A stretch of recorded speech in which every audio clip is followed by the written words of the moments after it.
Now turn to Section 1. Section 1. You will hear a telephone conversation between a male insurance agent and a female client who wants to make changes to her policy. First, you have some time to look at questions 1 to 5.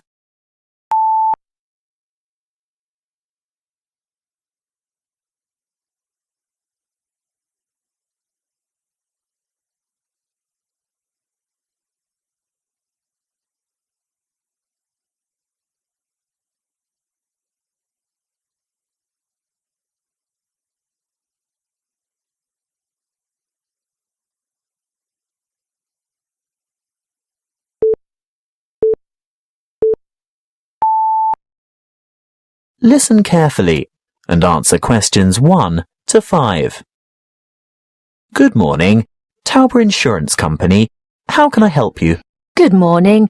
I want to alter my insurance policy. Is that for your house, contents or vehicle? My vehicle. Can you give me the number of the policy, please? Certainly, I have it here in front of me. It's ZQW 5009. And what make and model of car is it? It's a Mazda Marvel. And what's the CC rating? Sorry, what do you mean? How big is the engine? Is it 1500 or 1800 cc, for example? Oh, that. It's actually much bigger than that. It's 2500 cc. Thank you.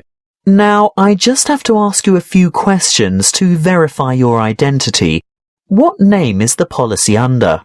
Heathcote. Let me just bring that up on the computer. Yes. Can I just confirm your first name, please? Well, my first name is Lisa, but I'm known by my middle name, Marie. Right. I see both here, but Lisa is the one I want for ID purposes.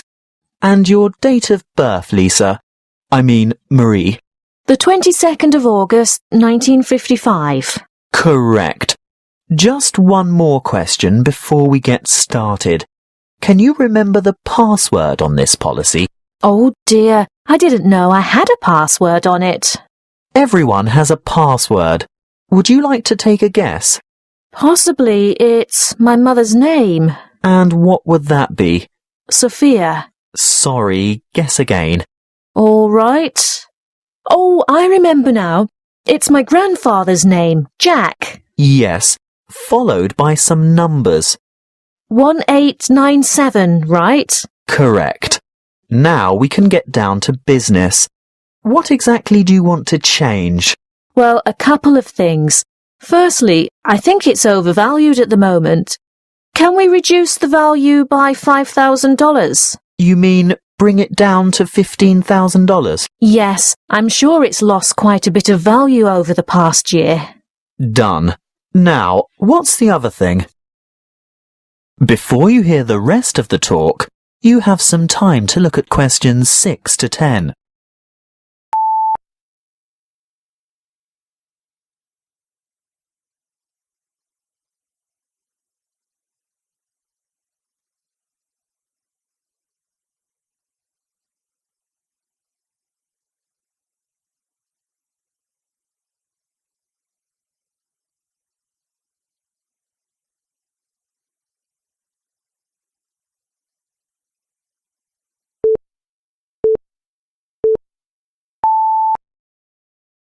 Now listen and answer questions 6 to 10. Well, I want to add the name of another driver to my insurance policy. Who is it? His name is Samuel Michaels. He doesn't have the same family name as you. No, he doesn't. Is that a problem? No, it shouldn't be, as long as he's over the age of 25. But we find it easier to get approval for family members. Oh, he is family. He's married to my daughter. He's my son-in-law. And he's 28, in fact. Good. And what would he be using the car for? Would it be business or social purposes? Not really. You see, I've injured my right arm and I'm having difficulty driving. It's not an automatic. I have to use the gear stick. And Sam, that is Samuel, offered to drive me to my appointments and so on. He's a good driver and I feel safe with him, but I'd like to know that the car is still insured with him behind the wheel. So that would be family reasons then? Yes, I think so. Will my premium go up? No, as long as you can provide us with a photocopy of his driver's license. A true copy. You know what I mean. You'll have to get someone from the Department of Transport to sign it, saying that he's seen the original document. I think we can manage that without any difficulty.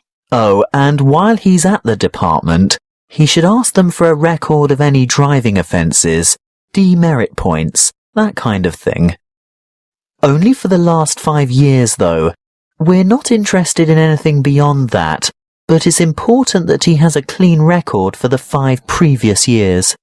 Oh, I'm sure that won't be a problem. Is there anything else you need? Just the date for when you'd like this to take effect. Today, if that's possible. Yes, we can issue temporary cover from today's date, but full cover won't apply until we've received the paperwork and it's been approved. What exactly is temporary? He'll be covered for 2 full weeks, but it will lapse after that time if there's any problem with his credentials. That is the end of section 1. You now have half a minute to check your answers.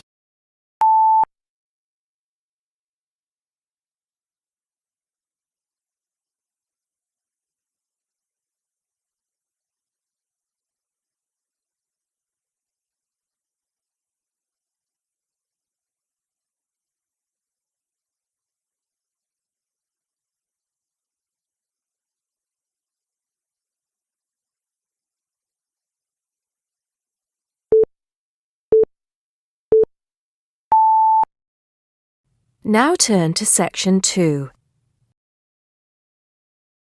You will hear an introduction for students to a university campus. You have 30 seconds to look at questions 11 to 16.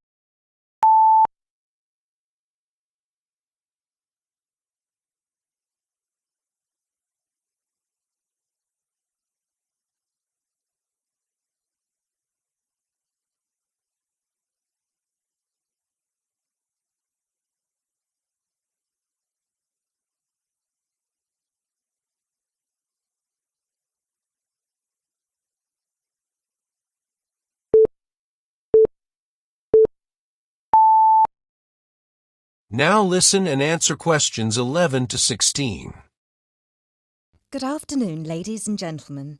I'm Dr. Donovan, the principal of Donlevy University, and I would like to welcome you to the Dinglewood campus, which is one of the 3 campuses belonging to this university. This campus, Dinglewood, is where I have my office, and it's also the location of Languages and Science campus, so some of you will be studying here. Dinglewood is the most northerly campus. The business studies blocks are in the Churchdown campus in the centre of town, and the southern or Trailway campus, where history and architecture are situated, is to the south of the town. Those of you who are enrolled in any of those courses will be taken to your respective buildings at the end of this meeting. Those of you studying on the Dinglewood campus, you will have a tour later too. This building we are assembled in is the Office and Administration Block, Block 39, and is where the weekly meetings are held. You are welcome to attend these meetings, as are all the university staff. You may want to, as many university issues are discussed at these weekly meetings. The meetings take place at 1:30 every Tuesday, so please stop by. 2 other important buildings are also located on this campus, the cafeteria and the on-site shop. You can purchase all the required books and any stationery you need for your courses at this shop. Please bear in mind that even though you have shown your ID passes to enter this site, you still need to use them again to buy anything in the shop or cafeteria. This is for security reasons. You now have 30 seconds to look at questions 17 to 20.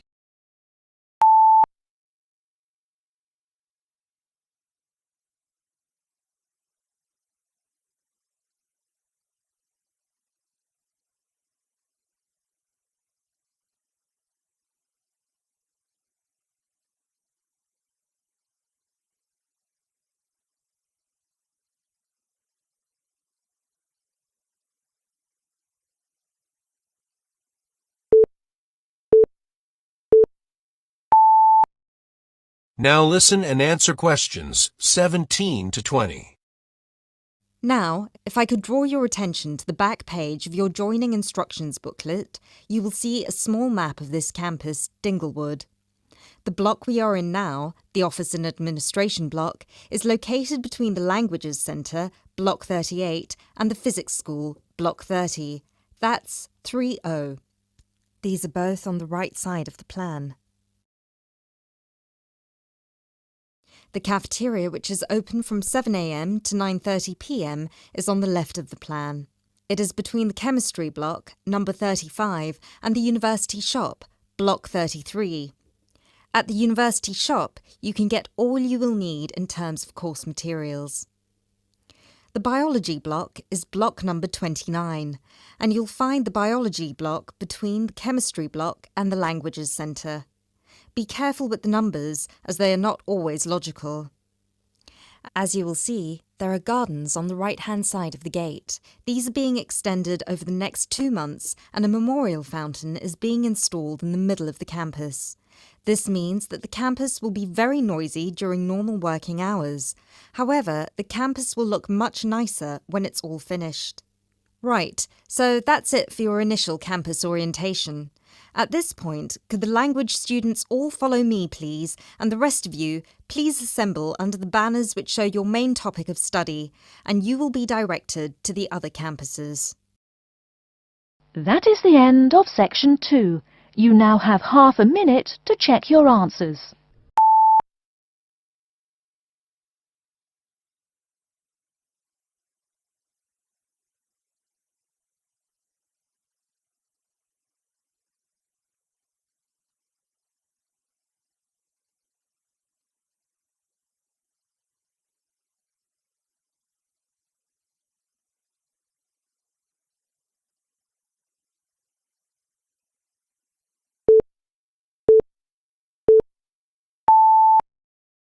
Now turn to section 3. Section 3. You will hear 2 students discussing a science project. First, you have some time to look at questions 21 to 25.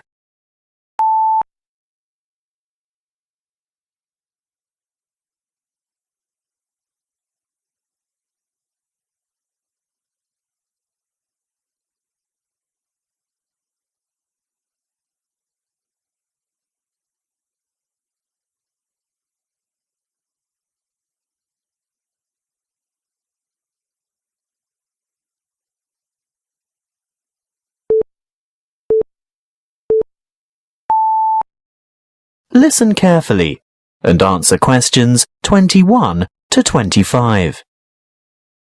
Hi, Julia. Hi, Bob. Thought about the science project yet? Which one? The presentations are scheduled for next month. The experiments that you and I are working on to demonstrate density, buoyancy, and the compression of gases. That'll be complicated. Well, it's not supposed to be. It'll be part of the Making Science Simple series that's being showcased next year, and we have to be ready to demonstrate by the end of next week. Oh, well, simple, you say? Yes, not just the concept, but the materials too. We have to use cheap, readily available common items. Expensive lab equipment is out of the question. I remember something about using recycled or throwaway items if possible. Anything portable that we can bring into the lab. That's right. Well, any ideas for the project? What about the classic Cartesian diver? Is that the same as a Cartesian devil? The invention named after the famous French physicist René Descartes. Yes. A long time ago, superstitious people labelled it that because they couldn't comprehend the scientific principles it demonstrated. They thought it was black magic. How shall we do it? By keeping it as simple, transparent and economical as possible. So, to start with... Open your pencil case and let's have a look. You haven't got any... Any what? Paper clips. Oh, there are lots of them in the bottom of my bag. They slip off my papers and collect in the bottom. Look, here's half a dozen. But they're all big metal ones. I want little ones. Small, vinyl-covered multicoloured ones. Oh, I've got one or two of them too. Great, and if we look around, especially on the floor, we're bound to find a few more. See? Here. What else do we need? A small rubber band. Well, I've got one of those in my pocket. No, not that kind. Let's go and ask Tara. Why? Those really small coloured bands for making ponytails are ideal. Hey, Tara? Yes? Have you got any spare rubber bands, like the ones you fasten your hair with? Oh, heaps. A whole packet full. Help yourselves. Terrific. So far it hasn't cost us anything. What now? Let's go and rummage through the recycling bins beside Joe's mini market. What for? We want a 2-litre plastic soft drink bottle with lid. Hey, I draw the line at sorting through other people's rubbish, and we're also not likely to find one with a lid. Well, go into the store and buy 2 litres of soft drink. What flavour? It doesn't matter what kind of drink you get. Just make sure it comes in a clear PET bottle. Where are you going? To the cafeteria behind the resource centre. What for? I'm after some straws. I can get them from the shop when I buy the drink. No, I've seen theirs. They're the waxed paper ones. We need clear plastic, and I know they've got them in the cafeteria. I'll also see if I can get a tall plastic cup from there. Good luck. Meet you back here in 5 minutes. Maybe longer because I want to go over to my locker and get a wire coat hanger. Before you hear the rest of the conversation, you have some time to look at questions 26 to 30.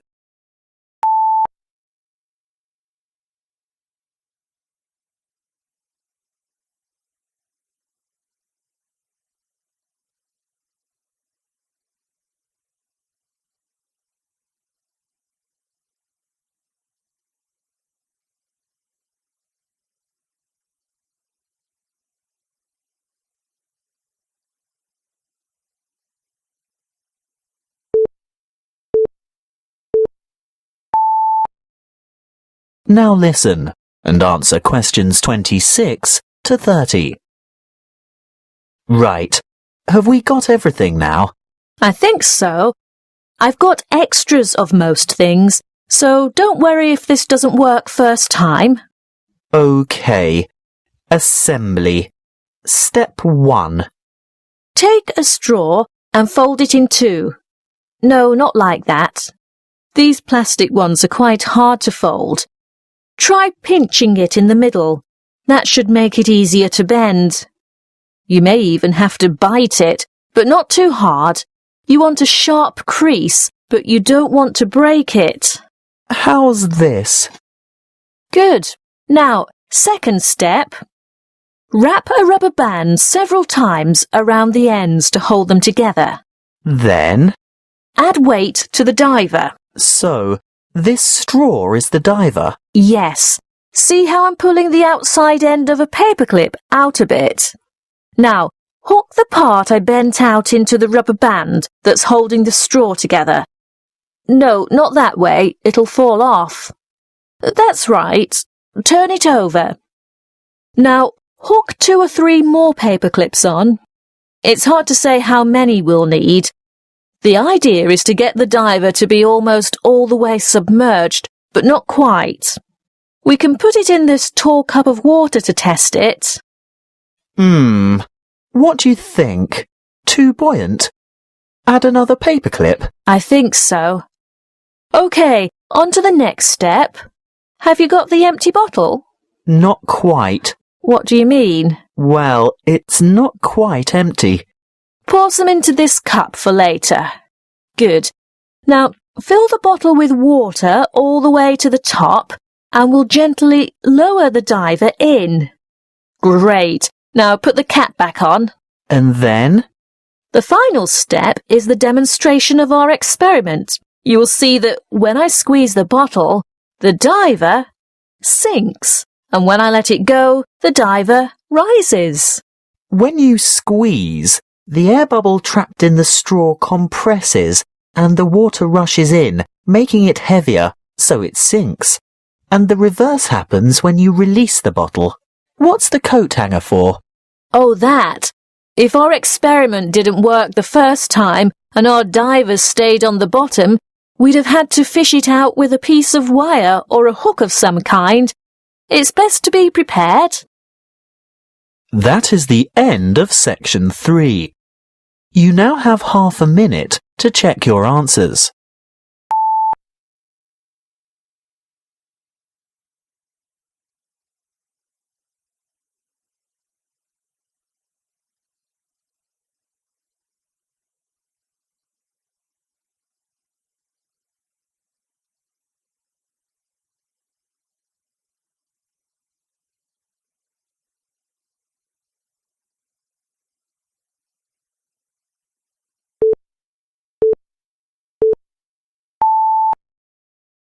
Now turn to section 4. You will hear a lecture from the curator of an art gallery. Now look at questions 31 to 40.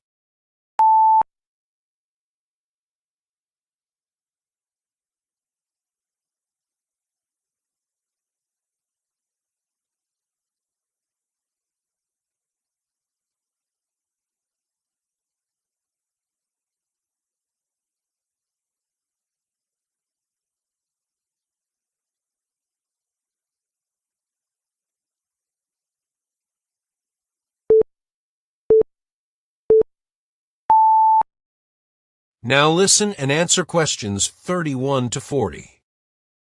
Good evening, everybody, and welcome to the first in this year's series of public lectures offered by the Art Gallery. As chief curator of the gallery, I was given the honor of presenting the first lecture, and let me tell you, I had a difficult time deciding what to talk about tonight. Being the curator, I naturally know just about everything that's in this gallery, but I wanted to choose an artist who has a wide appeal. That seems only fair, yes? But I didn't want to talk about someone so well known that anything I said would be familiar. I wanted someone modern. My personal preference is for modern art. But again, I wanted to choose someone who had the potential to appeal to all art lovers, whether they're attracted to traditional forms, impressionism, surrealism, or what have you. So, having spent the last 5 years as a visiting professor in Barcelona, it's not surprising that I finally chose to talk about one of the greatest Catalan artists, one whose work is likely to be familiar to many of you, Joan Miró. Look at this, and this, and this. Ring any bells? Miró's most famous and most widely reproduced works tend to be like this. Bright primary colors, with lots of asymmetrical forms. He painted on large canvases, larger than himself quite often, and his paintings depicted birds, trees, flowers, and other features of the natural world. But Miró produced a great variety of work, and it's about some of his lesser-known paintings that I would like to speak this evening. Miró was born in Barcelona in 1893, the son of a goldsmith. He began to show talent very early, and in 1926 went to Paris, where he was drawn to the surrealists of Montparnasse. He did not define himself as a surrealist, however. He preferred to stay free to experiment with other artistic styles as he wished. Miró had an intense dislike of much of the painting and many of the painters he knew. He wished to do something totally different to express his contempt for bourgeois art, and yet, ironically, Miró's success made his work much in demand among art collectors in the world. But we can't really talk about the artist without looking at his art, and that's what I'd like to do now. To take a look at just a few of Miró's works and think about what it is that makes them special. Special to me and to a great number of people who flock every day to the Miró Foundation in Barcelona. Let's start with this one of Miró's best-known and brightest works, Woman and Bird, a sculpture created in 1982. It is on display in a park in Barcelona, often known as the Joan Miró Park. A huge sculpture, towering up into the sky, it reflects Miró's eternal interest in these themes, as well as his more technical interest in materials.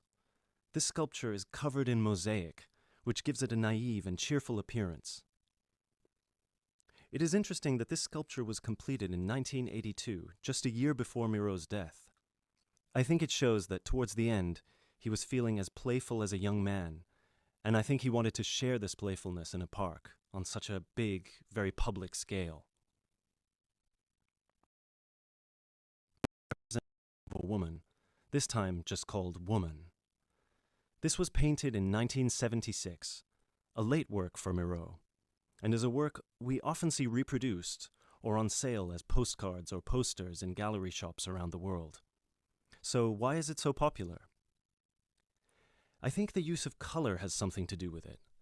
People respond to these rounded shapes filled with primary colors, especially on a large canvas like this. Also, the fact that while it is rather surreal, it is still possible to recognize the form of a woman and to see it as a sympathetic representation. It's a bold, bright painting, and I think that it awakens a reaction in many of us. And finally, something quite different, though still a woman. A harsh, even violent work that was completed in 1939, at a time when Miraut was greatly influenced by the events of the Civil War in Spain.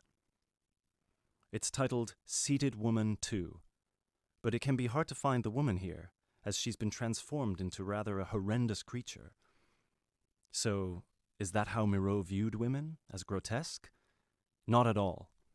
This picture can also be seen as strong, with a huge base and solid shoulders to support those who depend on her. In this painting, her arms and neck seem to grow as vegetation out of her shoulders, representing woman as fertile ground, perhaps. We also see here the fish and birds, the moon and stars so typical of Miraut's work, making her a creature of nature and of the heavens as well. And that's all we have time for this evening, I'm afraid. I hope that you've enjoyed this brief look at Miraut's work and that you will enjoy the other lectures that follow this one. Thank you and good night. That is the end of section 4. You now have half a minute to check your answers.